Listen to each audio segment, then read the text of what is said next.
Epictetus once said, "If you want to be invincible, don't get involved in things that don't depend on you." And perhaps that's never made more sense than the moment she says, "I just need some time." Because in that subtle request lies what many men refuse to see.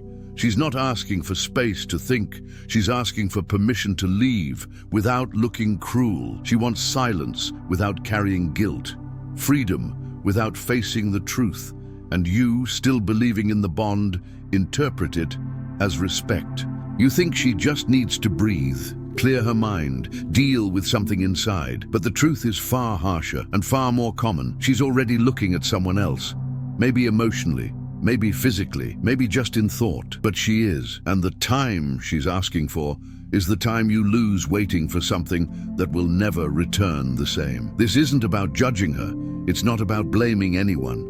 It's about tearing off the veil of masculine illusion. It's about exposing what many have felt but didn't have the courage to admit. The pain of being left while still being kept as a backup plan. The woman who asks for time doesn't want to be alone. She wants to detach emotionally while testing another connection. She wants to measure the absence without cutting the tie. And that keeps you stuck, on pause, your world frozen. Still faithful to something already disconnected, clinging to what was, but what was no longer is. The pain you feel is real, the hope you carry is human, but the clarity you need is urgent, because waiting too long is letting her leave twice, first from your side, then from your memory. And once you understand this, what is born is not hatred, it's strength. The end of the illusion that paralyzes, and the beginning of the self-respect that frees. This video is a mirror, a turning point, the silence that gives you back your center, because this is not about convincing her to return. It's about not letting her walk away with your dignity. She says it with a soft voice. "It's not you, it's me. I just need some time to think." And in that moment, something inside you tightens, but you try to understand. You accept it because it seems fair, reasonable. After all, everyone needs time, right? But what you don't realize at that exact moment is that while you pause to wait, she's already walking in another direction. Hope is born. You believe this space will make her see how important you are. You imagine the absence will touch her heart, that by missing you, she'll come back. But the truth is different. The truth is, this time is rarely about introspection. It's about experimentation. And what's really being tested is a life without you. The time she asked for is the silent code of a woman who is already disconnected emotionally. Maybe she doesn't have the courage to end it. Maybe she doesn't want to look like the villain. Maybe there's still some fondness left. But love doesn't ask for time. Love asks for presence. Love demands clarity. Love doesn't vanish to test someone else's embrace. While you wait, she feels another touch.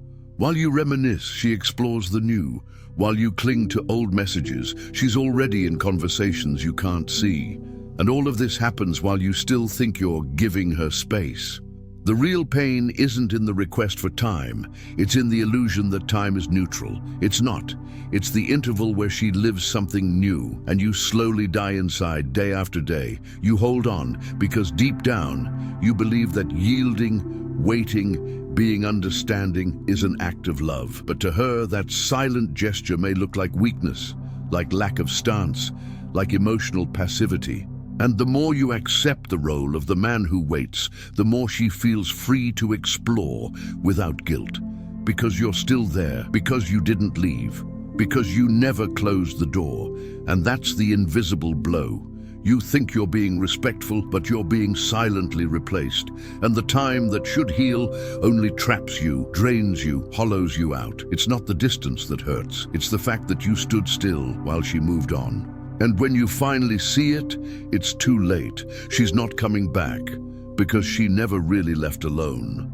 She was already guided by someone else's presence, and you, still stuck, finally understand. The time she asked for was the space she needed to open the door for another. A woman doesn't disconnect from a man when she says, "I need some time." She was already disconnected before. She just verbalized what her behavior had been showing for weeks. You felt it, the colder touch, the distant eyes, empty conversations filled with empty words, her body close, but her soul far. That request for time isn't the beginning of the distance. It's the official statement of an absence that started in silence. Evolutionary psychology explains, when a woman begins to emotionally detach, it's because there's already been a reconnection in another direction. It doesn't have to be physical. Sometimes it's just mental. Sometimes it's a new conversation that reignites the spark. That thrill in her stomach she stopped feeling with you because the relationship, however real it once was, became routine, and her instinct wants stimulation, wants adrenaline, wants the unknown. While you're waiting for answers, she's chasing sensations. While you're stepping back to respect her space, she's stepping forward to explore what's out there. Not because she's cruel, but because she's following an impulse that has nothing to do with morals.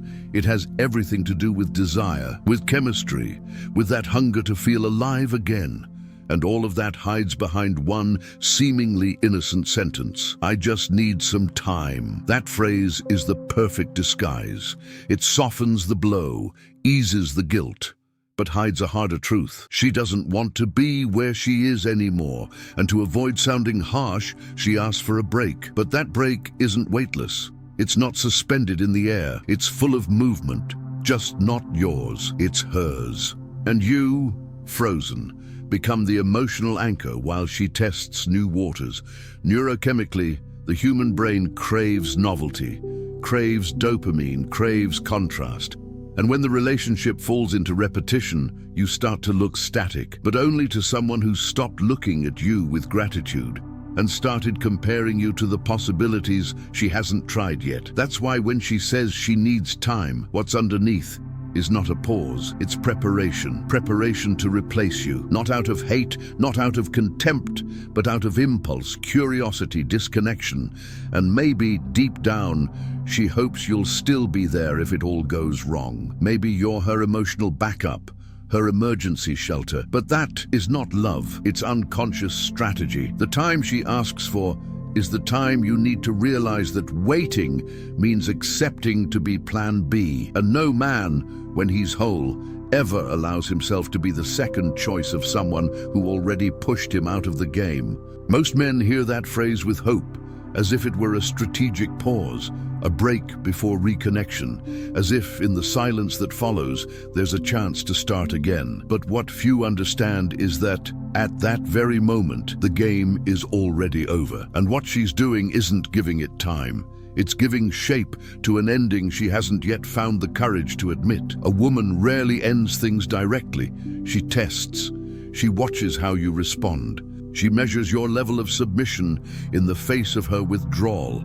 And if she sees that you accept it without questioning, without standing your ground, without showing strength, she knows she still has control. She still has you in the palm of her hand, and that control comforts her, because even while exploring new paths, she knows you're there, available, waiting, fragile. But what many don't realize is that this test is an emotional thermometer, a final rehearsal, a power lab. And if you give in too much, if you beg, if you respond with neediness, she pulls away even further. Not out of cruelty, but because desire doesn't survive where there's desperation. She wanted to feel respect for you, but what she sees is a man who still begs for a place in something that's already emptied. When she asks for time, what she really wants to see is if you'll still bend, if you're still emotionally available, and more than that, if you still believe she'll come back.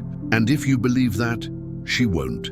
Because no one returns to where they've already won. No one goes back to a stage where the other never left the scene. The man who accepts that request with submission reinforces the image of too easy, of still mine.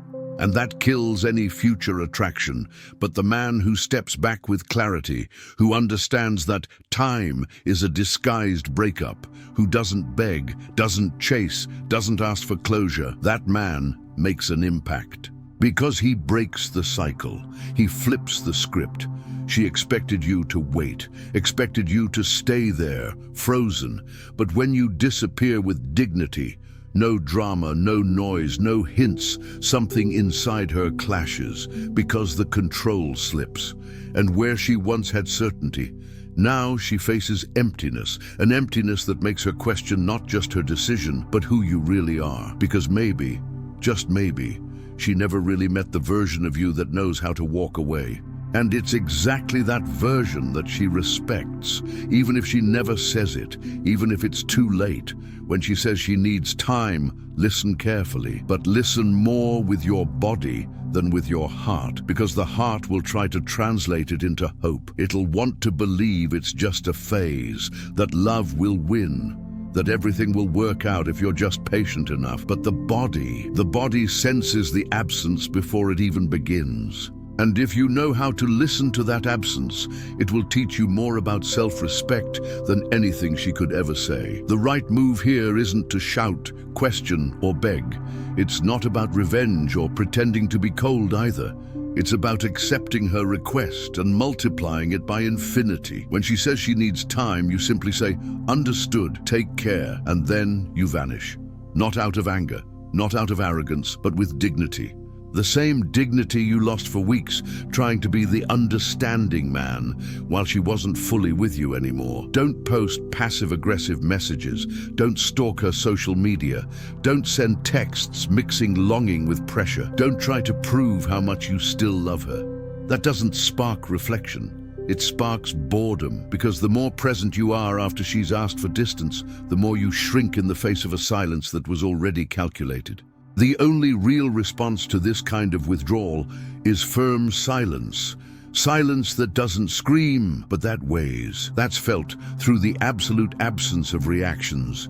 Because the man who doesn't react is the man who imposes presence even off stage. And that, though she may never admit, leaves an impact, a quiet, real impact. While you wait, you shrink. While you ask when she's coming back, you're saying you're still available, even though you haven't been chosen. But when you disappear, you become a mirror, and she'll have to face herself. And maybe, just maybe, she'll feel what you felt when she pulled away, the absence of someone who was real. And even if she doesn't come back, and most likely she won't, you won't be on the floor anymore. Because the man who learns to walk away with dignity never returns to where he was put on pause. He moves forward, not out of pride, but because he understands. True worth isn't in being chosen. It's in not offering yourself to someone who already walked away. She notices more than you think. She notices your tone of voice, the way your eyes tremble when you try to hide the pain, how your shoulders slump when she says she needs time. She sees it all, and more than your words, it's your posture that reveals just how far you're willing to shrink just to keep being accepted. And it's at that moment that admiration dies. Because no one admires what folds. No one desires what offers itself in desperation. The man who accepts distance with clarity is not insensitive. He is whole. He listens, absorbs, and positions himself. No drama, no scenes, no begging. He looks her in the eye and makes it clear through the silence of his body that he's not just hearing what she says, he's understanding what she's hiding. He knows that if she doesn't know what she wants, he knows exactly what he won't accept. His body doesn't beg. His tone doesn't shift. His pace doesn't quicken. He doesn't try to mask insecurity with excessive kindness. He breathes. He keeps his spine straight. He speaks slowly. He doesn't try to convince, because the man who knows himself doesn't need to explain his worth. He simply is. And that kind of presence, it disarms. Because she was expecting a plea, a tear, a fear, but what she gets is posture, silent presence, not emotional coldness, emotional solidity. And there's a vast difference between the two. Coldness is defense. Solidity is truth. Coldness pushes people away. Solidity demands respect. His mind is clear. If she sees me as a doubt, then I'll leave as a certainty. He doesn't torment himself wondering what he did wrong, because he knows it's not about being wrong, it's about being chosen. And if she chooses not to stay, he chooses to go. No rush, no resentment, but also no return. And even when she tries to re-establish contact, to test if he's still there, he no longer reacts like before. Because a man who doesn't negotiate his worth doesn't live in emotional leftovers. He lives by conviction, and if she didn't see who he was when she had the chance, it's not her return that will change who he has become. Her absence taught him more than her presence ever did, and that she feels, even if she never says it, even if it's too late. Epictetus once said, "True power lies in not clinging to what doesn't depend on you." And maybe that's the hardest lesson for a man who once loved with everything he had, because when she asks for time, the first reaction is not strength, it's confusion. It's pain. It's that silence that swallows the soul, as if something inside you froze while everything outside keeps moving. But it's exactly in that moment that your most important decision takes shape. She doesn't get to define the ending. You do. When she steps away, you can choose to be a man who waits to be chosen, or a man who chooses himself. You can cling to illusion, feed the hope, live paralyzed by a maybe that never comes, or you can give her exactly what she asked for, freedom, but give it with the awareness that by freeing her, you're also freeing yourself. If she's with someone else, she lost you. If she's lost, let her find herself without dragging you down with her. You are not an emotional crutch. You are not a temporary shelter. You are a man, whole, present, capable of feeling deeply, but never bowing to absence. Because a man who knows his worth does not accept being someone's backup plan. And don't be fooled. The man who doesn't collapse from abandonment is the one she remembers when the real world shows her that not every man is as solid as you were. Because when the excitement of the new fades, when the other reveals himself to be shallow, when the silence she chose echoes as regret, it's your name that comes back to her mind. But by then, it won't matter anymore, because you won't still be waiting. Presence is power. And silence, when well used, is the end of illusion and the beginning of respect. The kind of respect you didn't ask for, didn't demand, but earned the moment you understood that being left behind is not the end. It's the beginning of something greater, the beginning of you, with you, steady, silent, unforgettable.